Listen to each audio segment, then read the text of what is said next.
Selamat pagi sahabat petani, saya Wayan Supatno, Pak Tani. Pagi ini posisi saya di kandang sapi saya, sapi breeding. Ini kelompok limusin, Dana BX Bali, dan ini Brahman.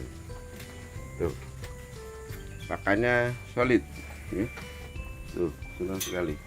Limbah sawit untuk menekan harga pokok produksi. Hijaunya itu Zanzibar.